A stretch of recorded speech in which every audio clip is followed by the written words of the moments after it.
Hi, I'm Tim. Welcome to Watchbox, and thanks for logging on. We're on Watchbox Reviews here, so this is Watches Live, and I have the largest and richest selection of watches probably ever featured on this program. Guys, remember, there's a link in the box if you're watching this. The description features the link to win the Seiko Astron GPS Solar. We're giving it away. It's our October giveaway watch, but you've only got this week to enter. $1,600 value. I'd like to go to one of our regular viewers. Jumping straight in. I know some of you have been watching a sort of dead air thing that started before the stream. I apologize for that. We're up and running now. Let's get started with something really cool. Okay. Right off the bat, let me give you the headliner. This was the thumbnail. We may as well go straight for it. The 2015 A Lange Sohne Datograph Perpetual. The original Datograph Perpetual was launched in 2006, and it's always been a 41mm watch, but it was refined in 2015 with a more domed bezel profile, a new dark ruthenium dial, and rather than the older Roman numerals, you see these straight baton indices to better harmonize it with the rest of the Saxonia family, of which it is technically a member. You will note it has incredible depth to its dial, dished and stepped right down to the moonphase. There's a lot of precious metal here. First, the case, which is white gold. Second, the dial, which is solid sterling silver and then ruthenium coated. And finally, the moonphase disc, which is actually solid gold and then vapor deposited to create that cobalt night sky blue. Of course, the watch featuring, yes, that's right, both a datograph caliber and a perpetual calendar grafted on top, I should say. This is the caliber L9511, absolutely gorgeous. 45 joules, regulated in a chronometer like 5 positions. The best thing about this watch is how visible it is. You can see the lateral clutch, you can see the column wheel, all of these interacting. One feature I happen to love is the fully jeweled lateral clutch, and you'll note when I reset, because it's a manual wind lateral clutch chronograph, you see those recentering hammers fall right on the heart cam at the middle. This is a watch that keeps no secrets. Over 400 parts in this movement. It's gorgeous on both sides, but you can't wear it upside down, so this is the face you're going to see. One element that I love, Lange gives you luminescent alpha hands at center. How cool is that? This is an all-around watch. Lange wants you to wear it. Note the case profile. Handsome, a little bit anachronistic, almost like a pocket watch transformed into a wristwatch. Lange always honoring its heritage as a Saxon watchmaker, most of which in the 19th and early 20th century included pocket watches. Jumping from Lange to heavy metal à la Suisse, from the French-speaking Valet de Jeu. This is Breguet watchmaking at its finest. The 3937, a 2014 model, 42mm in rose gold. You can see the caliber itself, the 558, is a tourbillon and a perpetual calendar with an enormous open tourbillon architecture. It's a conventional full bridge. It's not a flying tourbillon, but very few tourbillon cages are designed with better visual access. It's large, it's open, it's airy, and it allows you to more easily appreciate that for which you've paid. The dial base itself is cut on a rose lathe. It's a real guilloche, not the stamped kind, and it's a solid gold dial that is then silvered to create the look you see here. I like the flying hour track above the perpetual calendar indicators. Turn it all over and you can see a fully engraved Breguet caliber. This is part of the fun with this watch. It's not just a feat of engineering. No two are exactly alike. With a freehand engraved movement, you're going to find that there's detail variation from unit to unit. And that is the beauty of true high horology, which I always define as something handmade, not industrially crafted. That's a cool watch. That's a very cool watch. Let's jump to something you've probably not seen, or at least not seen lately. In 1997, the Vacheron Constantin Historiques collection, their historical reimagining, was in its 4th year, and the JLC, reference 91002, was the result. This is the white gold version, based on a Vacheron from the 1930s that went by the same name. French for shutter, JLC, allowing you to see a dial in silver grain. It's silver grained with applied white gold indices and blued foy hands. It uses a Jaeger LeCoultre based Vacheron Constantin caliber 1017. It's based on the Reverso caliber 822, exquisitely crafted with an engraved case flank. You'll also note that's the real thing, not stamped. And note the cambered case back to trace the arc of the wrist. It's fluid, it's sensuous, and then you turn it and it's hard, it's angular, it's geometric. It's also remarkably mysterious. You can befuddle your friends with the Reverso, but nothing pleases the crowd like this. It's actually quite wearable, 25.5 millimeters wide. It's only 40.1 millimeters lug to lug, so you can wear this one fairly easily on a wrist of any size. But because it has this wonderful combination of mystery and theater to it, it doesn't wear like a small watch. This is one of the best of the Historiques collection, only a few dozen made in each metal. And I may as well throw these on the wrist to give you a better sense of scale. That's a small watch. It's not petite. It's a rectangular watch, which always wears a little bit different and a little bit larger. Consider it a reverso grand taille. If you're familiar with a reverso grand taille, it wears exactly like that. Mirror polished shutters until you pop them open. And by the way, that is a real sapphire, not a lab-grown sapphire right on there. And I can see friends joining from far flung. A question from Mark S. Rolex is not high horology. My definition of luxury horology is it has to be watchmaker repairable and have a permanent secondary market. That's luxury. It's something that endures. High horology for me has to be something that's handcrafted, either hand assembled, hand adjusted, hand decorated, or in the case of this Blancpain, hand painted, as we're looking at a Grand Faux enamel dial. I do believe you have to have a handmade facet for a watch to be high horology. Otherwise, a machine could make high horology, and Swatch Group does it better than anyone. Blancpain, however, is kind of the odd man out at Swatch because they do craft watches beautifully and by hand. Like Breguet, but less well publicized, Blancpain does incredible things. Out of Le Brassus, right next to Audemars Piguet, this is the Villeret 8-jour, 8-day manual wind power reserve. You can see this too has a hand-finished movement. This is the 13R1, 8-day power reserve, 3 mainspring barrels. We'll come back to that in a moment. The case is platinum, and it's one of 75 made like this with a Grand Faux enamel dial in black. Exceptionally scarce in the industry because it's difficult to execute without obvious flaws. You can see that it is handmade when you get close to it, and I find that to be part of its charm. A stepped bezel that I love, that double Gaudron, is a signature of the Villeret collection. And if you're familiar with the 50 Fathoms, then you know the uncompromising quality and materials, but we rarely see non-sports watch Blancpain products, and this is probably one of the best I've seen. The movement, again, 8-day power reserve, titanium balance wheel with gold variable inertia weights, free sprung, 8-day power reserve. The bevels are mirrored.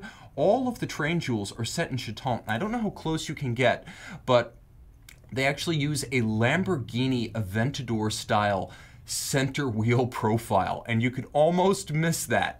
A small reminder, however subtle, that Blancpain had a 10-year dalliance with Lamborghini in co-branding, and while this was not part of the L-Evolution Lamborghini branded line, there is a little bit of Lambo DNA in this watch, and I love that.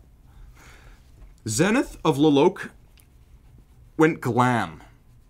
If you can imagine Poison, if you can imagine back in the 70s Slade or Mott the Hoople, full-blown glam rock, that was Zenith under Thierry Nataf during the 2000s. And this is the spectacular 45mm Zenith ChronoMaster XXT Open Grand Dot. I actually like this watch a lot. We talked about a double Gaudron bezel. How about a triple Gaudron bezel that flows into the lugs? These wear surprisingly easy. I fell in love with Zenith when I examined the original ChronoMaster XXT Open. It wasn't as fabulously appointed as this power reserve and Grand Date, but it did have the same case and it did have the same open aperture. If we can get really close to this watch, you can see why the open escapement was easily the best innovation of the Thierry Nataf era, something relentlessly copied elsewhere.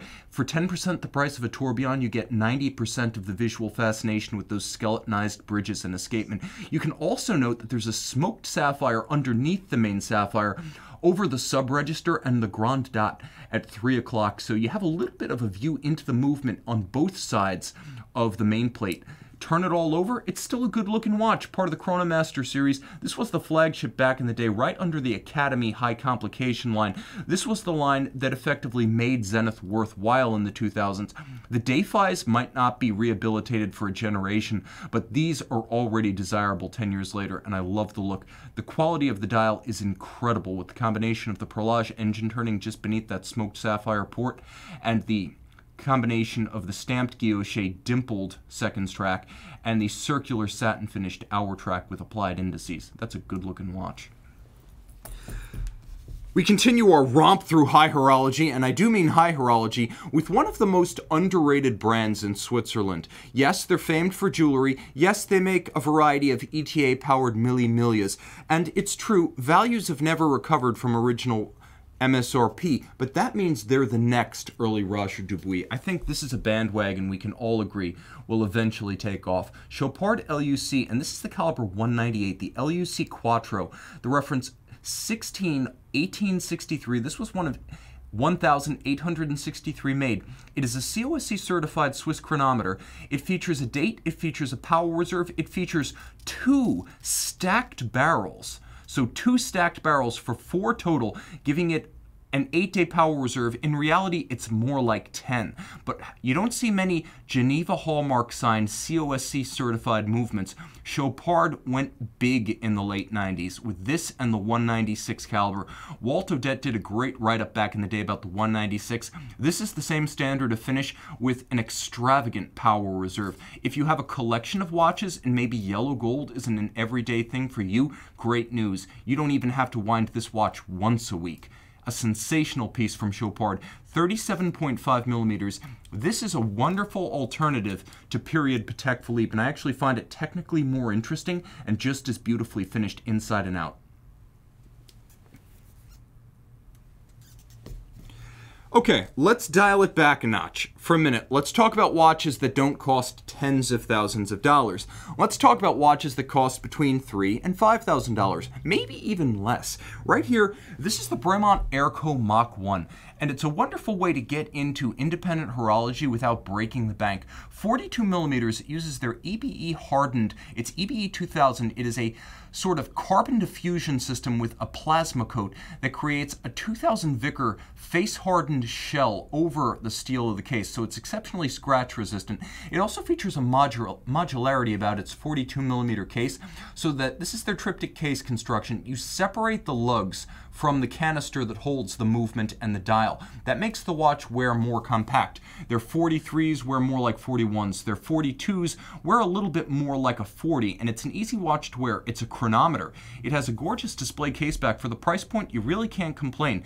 It's fun to look at and nicely executed. And 100 meters water resistant, this is an all-around sports watch from a brand that does build and adjust its watches in London. It's offbeat, it's different, and it's probably their cleanest single model. I'm a big fan of this one. That's a lovely piece. But we can up the ante if we want to dive a bit deeper. The original Omega Seamaster Planet Ocean. These are a great bargain. When these debuted in 2005, there was no Seamaster 300. There was the Diver 300, there was the Aquaterra, and there was this, the flagship, the Planet Ocean. And this was the more wearable of the 2 men's size. 42 millimeters, it's an easy watch to deal with because the old caliber 2500 is so much thinner than the 8500 that replaced it. These aren't so stacked that you can't wear them under a cuff. The early Planet Oceans are wonderfully versatile watches, and I absolutely adore the use of orange, not just in accents. There's a copious amount of it on this watch. The world needs more orange watches. This is a great way to get into a coaxial chronometer diver for about 3,000 bucks, maybe even a little bit less. And a great brand that'll be around forever to service it. So we've seen 2 accessible sports watches. I want to talk about a watch that probably deserves your consideration in the sub $10,000 price range. This is a watch that is about $6,000 pre-owned. It's one of the few examples you'll see of French independent watchmaking in the modern era. Based out of the historically significant French watchmaking center of Morteau, Pequignet has its own movement known as Calibre Royale that bowed in late 2010, early 2011. This is an example of the Rue Royale, the day-date moonphase, 42 millimeters in steel. It has a handsome and intriguing stepped lug setup, but it's the movement that really distinguishes this. I'm gonna see if I can't pry the clasp open because French watchmaking hasn't looked this good since the era of Breguet. Flipping it open, you could see the Calibre Royale. Rated to 88, it'll run for 100 hours, free-sprung with a full balance bridge. They use a micro-perlage. This is all executed in-house. They use a micro-perlage that's, in my opinion, more intriguing and more attractive than the larger engine turning used by the Swiss. You can see the single huge mainspring barrel under its barrel bridge that's used to power that 88-hour reserve. It beats away at 3 Hz, so it's a slightly slower cadence. It is very shock resistant with the combination of a spring, a full bridge, and a free-sprung index, and the size of the movement matches the size of the case, which is something all too often missing in Swiss horology. If you want to wear your watch all the time, I have good news. This one's 100 meters water resistant, and at 42 millimeters in steel, it's a very versatile piece. Pequignet has been through some tough times, but they're still kicking, and they're around to service and care for your complication into the future. One of the last bastions of traditional French watchmaking used to be Morteau, Besançon, and Paris. Now it's pretty much just Morteau. Keep the flame alive. Wear the Rue Royale. My great regret is that I didn't visit these guys at Basel 2016. Jumping back to our chat, let me see, how long have we been streaming? 15 minutes, not bad. I don't think that preview thing we did is going to add to the runtime if you're watching this recorded. Jump into something that's definitely sporting, but we're going to take it up a notch. Germany can be intense when it comes to sports, and intense when it comes to its sports-themed watches. And in honor of the DFB, the Deutsche Fußball-Bund, we have the IWC Big Pilot's watch. This is the 5004 DFB limited edition of 250 pieces from 2012. So if you are a DFB fan and you're an IWC groupie, this 46 millimeter steel limited edition might be right up your alley. Automatic winding. It is in the fashion of the BR-inspired Big Pilot's watch 5004, but it uses the less common combination of small seconds to counterbalance the power reserve. It's a more balanced dial, it's a more symmetrical dial, and is one rarely used by IWC. The applied indices are upscale. They're a little bit like the Spitfire and the Petit Prince and Antoine de Saint-Exupéry variants. A little bit of color. You have red, you have silver, and then of course you have that wonderful 7-day power reserve oversized automatic movement inside. Yes, it's swimmable, though it is a soccer, or I should say association football inspired watch, but perhaps the most extraordinary thing about this watch is that it has 60-meter water resistant, anti-magnetic inner shielding, and a unique blowout system for low pressure conditions. So if you're in an aviation environment that explosively decompresses, you're not going to blow out the crystal or the seals. Why you would need that on the soccer field, I don't know, but it's nice to have. What you will need is this rather robust alligator leather strap complete with rivets that holds the thing to your wrist. 16 centimeter circumference wrist, 46 millimeter watch. I have to say, all things considered, it is wearable. It's cartoonishly huge, but then again, if you want to show your fandom as well as your horological connoisseurship, maybe a big watch is just the ticket. You're guaranteed to get on the Jumbotron at the next game with this one. But if you're all about big watches, but you like your complications, in 2005 it didn't get any better than this. This is a watch I've owned in the Tides of Time variant, the most shock-resistant watch JLC has ever made, as well as a world timer and an alarm. This is the Jaeger LeCoultre Master Compressor Extreme World Alarm. It has a shock-resistant case. You can see the polished portion of the case is steel. The satin finished part is the titanium inner case. It's 2 cases in one, and it's easier to see that when you use the quick release system to immediately denude it of its strap. And by the way, it has a standard size 22 millimeter strap, and it uses spring bars, so you don't need a proprietary strap to use this quick release system, and I can show you how that works. It just withdraws the shutters that hold the spring bars in. You can use any custom strap you want with JLC's quick release. You can also see how the watch is made up of 2 different cases. The inner case is sprung and shock resistant. The outer case is hardened steel. What do you get? Well, you get a world time system. I'm going to demonstrate all of these functions. The world time ring uses an index at 6 o'clock. There's an inner bicolored red and white set of semicircles that rotates counterclockwise and features 24-hour calibration, so you can always read the hour in any of the world's 24 principal time zones using the world time system. Now, we're going to unlock the compressor crown, which gives you 100-meter water resistance with just a half turn, and I'm going to show you how the double digital setting system works. Of all the Memovox variants, this is the one that you can set most precisely. That's the quick set for the date. And that's the setting system for the alarm. We're going to try to set this to just before 4. I'll do my best here because I'm setting it backwards while looking at the camera. See if I can trip the alarm.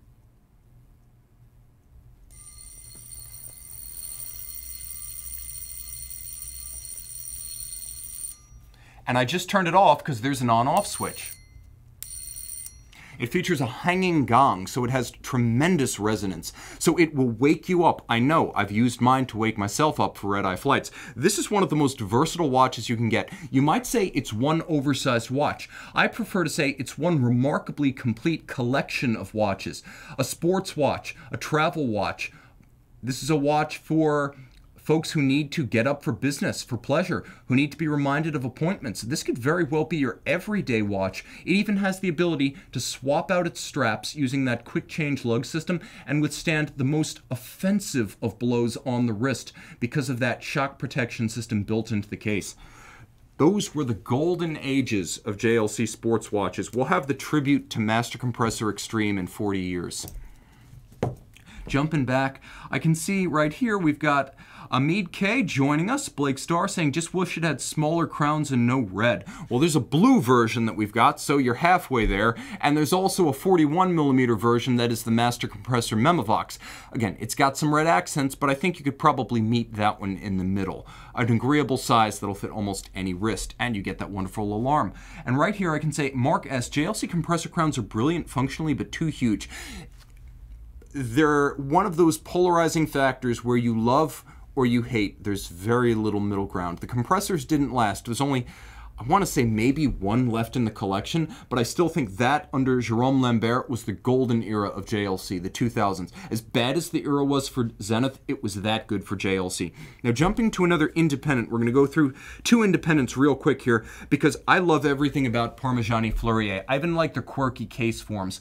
This is the Parmigiani Tonda Quantième Perpetual Retrograde, a 42mm pink gold watch with the characteristic modular lug system, those teardrop lugs separating the ergonomics from the physical vessel that holds the movement in the dial. So though this is a fairly big watch with a aperture style month and day, a radial date, a leap year phase indicator, and a moon phase for both the northern and the southern hemisphere, all of that with automatic winding, it's an easy watch to wear on my wrist. And that's because though 49mm across the wrist and so substantial, it just curves and arcs. It matches the curve of my wrist. It sits around my wrist rather than on it. It's also beautifully finished. I expected something like Jaeger, LeCoultre, Zenith, Standard, Glasuta Original, or Girard Perregaux finish on the back of this watch.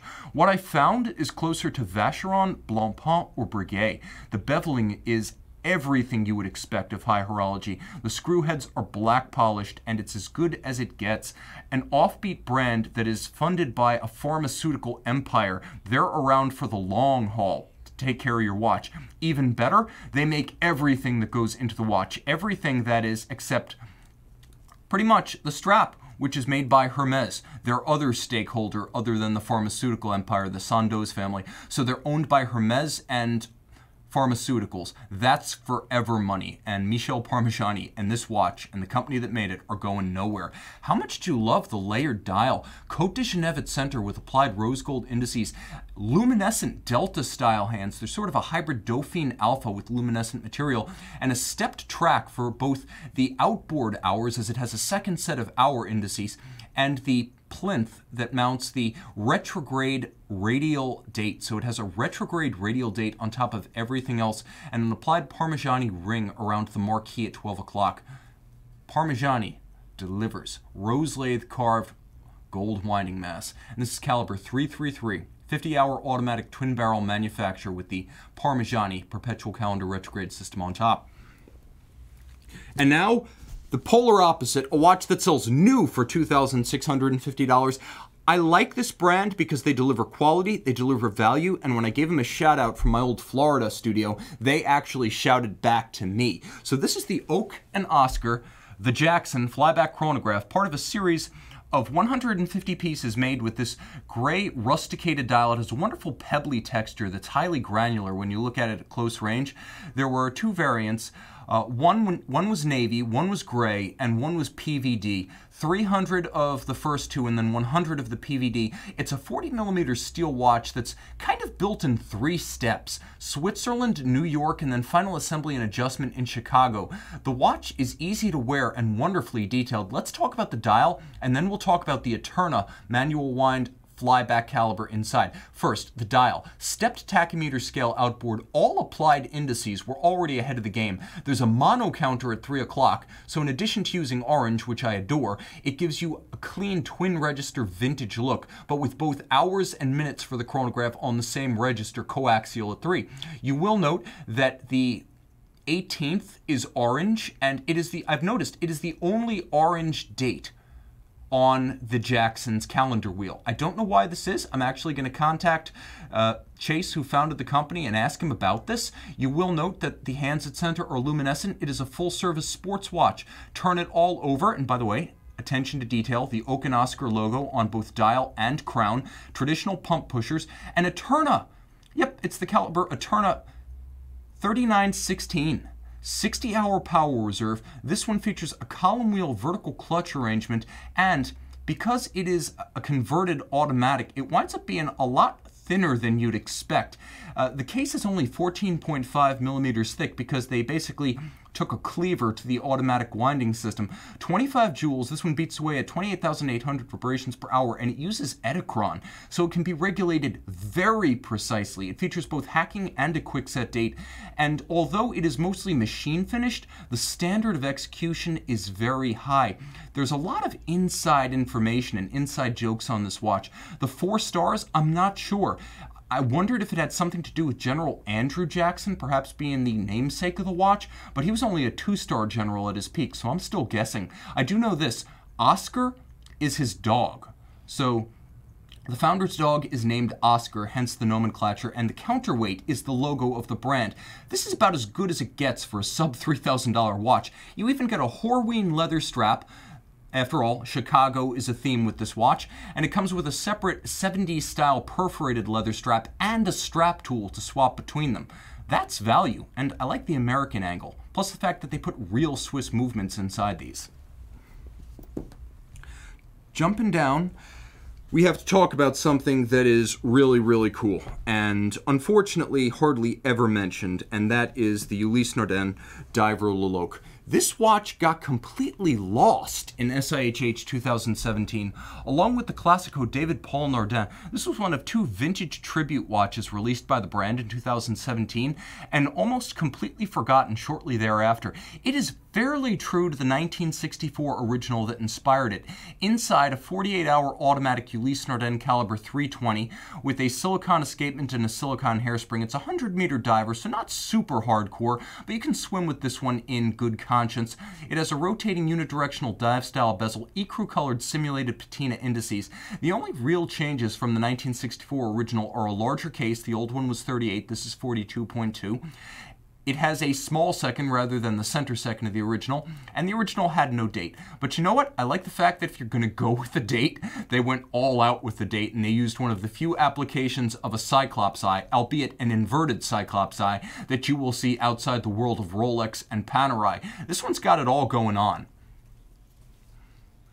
And it's one of the better vintage tribute style watches. I don't love the genre. You guys know I've been highly critical of the often derivative and overly facile vintage tribute and re-edition market, but if you're going to go in that direction and you want a vintage looking watch with a warranty and modern serviceability, as well as the ability to actually dive, which most vintage divers simply can't, this is a great way to go.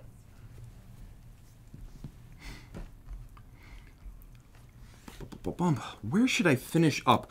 Oh hell, let's finish with something absolutely crazy. Let's finish with an A series Audemars Piguet Royal Oak 5402. That's right, the original jumbo. This is an A series. Not B, not C, not D. It's not a 15202. It's not a 15002.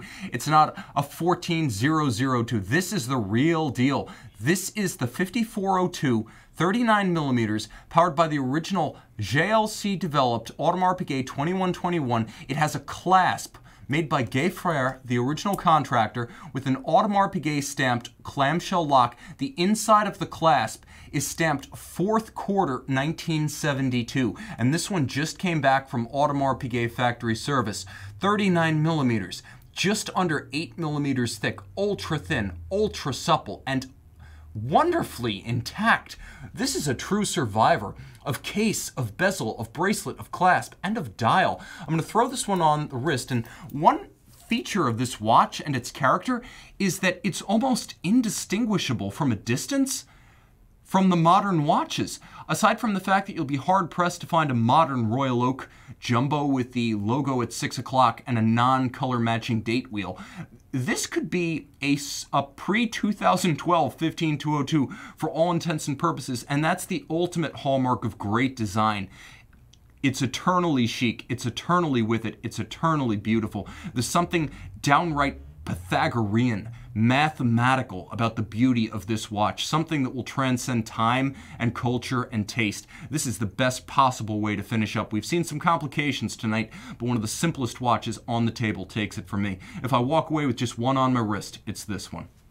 And it's a perfect fit. Guys, if you're watching this recorded, please comment in the box below. I'm sorry about the dead air at the beginning. We'll fix that. And finally, click the link in the description so you can win our October giveaway watch. Just 1 week left to win our Seiko Astron GPS Solar. Guys, thank you for joining me. It's been a rush. Time out, Tim out, and thanks for logging on.